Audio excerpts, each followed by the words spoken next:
السلام علیکم معزز ناظرین، آپ سبھی کو کولوس عثمان کے سیزن 5 میں خوش آمدید۔ آج کی اس ویڈیو میں ہم کولوس عثمان کے سیزن 5 کے ایپیسوڈ 1 کے بارے میں بات کریں گے اور اس ایپیسوڈ کے 6 سے 7 پارٹ ہوں گے۔ تمام پارٹس انشاءاللہ آج ہی اپلوڈ ہوں گے۔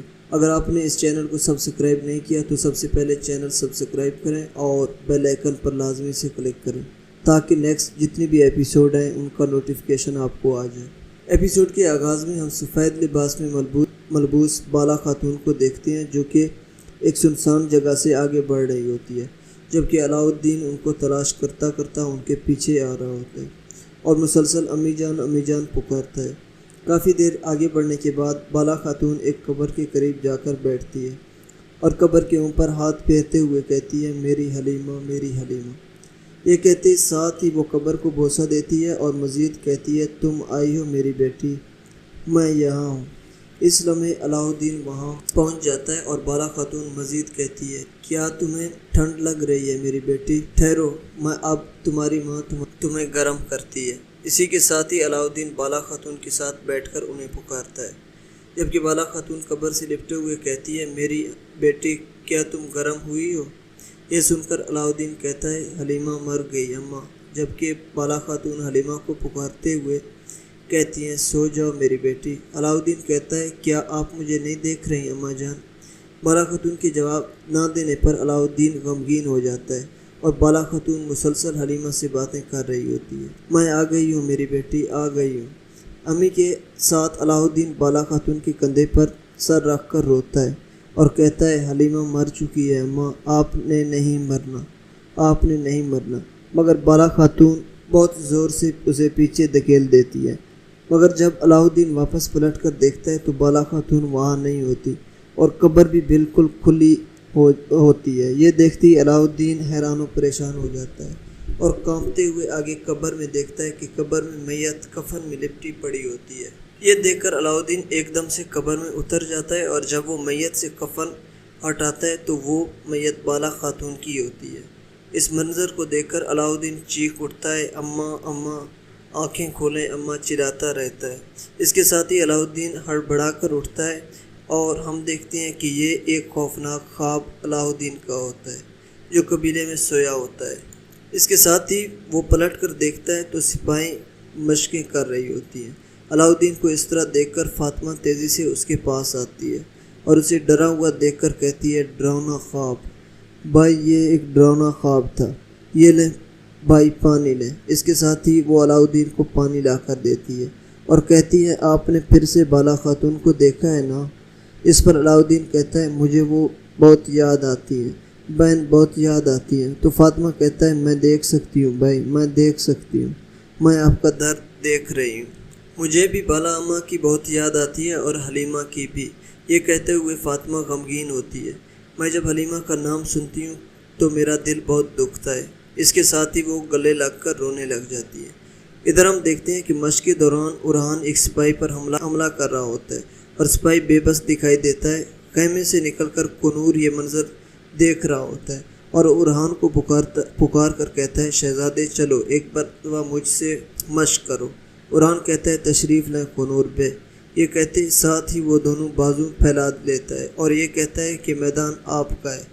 اس مقابلے کے بارے میں سنتے ساتھ ہی سپاہی جمع ہو جاتے ہیں۔ فاطمہ اور علاؤالدین بھی وہاں آ جاتے ہیں۔ دونوں کی لڑائی شروع ہو جاتی ہے، دونوں ایک دوسرے پر تابڑ توڑ حملے کرتے ہیں۔ اسی دوران کنور ارحان کی تلوار گرا دیتا ہے اور ارحان کو مارنے لگتا ہے۔ ارحان گھوڑا گاڑی سے جا لگتا ہے۔ علاؤالدین اور فاطمہ تھوڑے پریشان دکھائی دیتے ہیں اور کنور ارحان سے پوچھتا ہے، کیا ہوا شہزادے، کیا ہوا؟ یہ ایک مشکل کام ہے۔ یہ کہتے ساتھ ہی کنور ایک دم سے اس پر حملہ کرتا ہے، مگر اس بار ارحان اس کے حملے کو ناکام بنا دیتا ہے اور گھوڑا گاڑی سے ٹوکری اٹھا کر کنور کی طرف پھینک دیتا ہے۔ اسی دوران اپنی تلوار اٹھا لیتا ہے۔ دونوں کے درمیان پھر سے لڑائی شروع ہو جاتی ہے۔ ارحان کو غصے میں دیکھتے ہوئے کنور ارحان کو کہتا ہے، اپنے غصے کو قابو میں رکھو۔ یہ کہہ کر کنور سپاہی سے پانی کا گلاس لیتا ہے اور مزید کہتا ہے، غصہ آپ کو کمزور کر دے گا۔ یہ کہتے ساتھ ہی کنور پانی ارحان کے چہرے پر پھینک دیتا ہے اور ارحان پر حملہ کر دیتا ہے، مگر اب کی بار ارحان بڑی مہارت سے کنور کا وار روک دیتا ہے۔ یہ دیکھ کر فاطمہ اوران کا حوصلہ بڑھاتی ہے، جبکہ اوران کونور سے کہتا ہے ہم غصے کے آگے گھٹنے نہیں ٹیکتے، ہم ماہر ہیں۔ اسی لڑائی میں کونور کی تلوار اوران کی گردن پر ہوتی ہے اور اوران کا خنجر کونور کے سینے پر۔ یہ منظر دیکھ کر سپاہی خوف ہوتے ہیں اور پھر اوران کی مہارت سے خوش ہوتے ہیں۔ اوران کونور کو کہتا ہے آپ ہمیشہ مجھے خنجر چھپا کر رکھنے کو کہتے ہیں کونور بے۔ اس کے ساتھ دونوں ہاتھ ملاتے ہیں اور کونور کہتا ہے تم ایک بے خوف سردار بن گئے ہو شہزادے۔ یہ سن کر اوران اس کا شکریہ ادا کرتا ہے۔ اسی لمحے آئیکود گھوڑا دوڑا کر وہاں پہنچتا ہے اور اترنے کے بعد دونوں سے کہتا ہے فتح کے لیے فوج آ گئی ہے۔ ناظرین، اس کے بعد ہم عثمان کو دیکھتے ہیں جو بہت غور سے ایک نقشے کا جائزہ لے رہے ہوتے ہیں۔ ملعون خاتون اس کے ساتھ ہوتی ہے۔ پورے نقشے کا معائنہ کرنے کے بعد عثمان کہتا ہے اے قدیم بورسا، آپ کو اپنے ارد گرد کے قلعوں پر بھروسہ ہے۔ اسی نقشے کے ایک مقام پر ملعون خاتون کئی پرچم لگاتی ہے اور ایک اور مقام پر کئی پرچم لگاتی ہے۔ کہتی ہے کہ جب قلعے فتح ہوں گے تو ہمیں بورسا فتح ہونے سے کون روکے گا؟ عثمان بے۔ جواباً عثمان صاحب کہتے ہیں کوئی بھی نہیں، وہ یہ بات اچھی طرح جانتے ہیں، اس لیے وہ دمپوز میں ہمارے پاس آئے تھے تاکہ ہمیں گمراہ کر سکیں۔ اس پر ملعون خاتون کہتی ہیں وہ یعنی شہر کو فتح کرنا چاہتے ہیں، لیکن انہوں نے اس کی قیمت اپنے جانوں سے ادا کی۔ جواباً عثمان کہتے ہیں اس کی قیمت ادا کرنے کے لیے ان کو اپنی جانوں سے بھی زیادہ دینا ہوگا، ہم ان کی قلعے بھی لے لیں گے۔ اس کے ساتھ ہی ملعون خاتون تلوار عثمان کو دیتے ہوئے کہتی ہے جب جنگ ہوتی ہے میرا دل 3 حصوں میں بکھر جاتا ہے، میرا اوران، میرا علاء الدین، اور وہ بڑے ہوئے اور بہادر سردار بن گئے۔ میں جانتی ہوں جب تک ہم متحد ہوں گے ہم اپنے مقاصد حاصل کر کے رہیں گے انشاءاللہ۔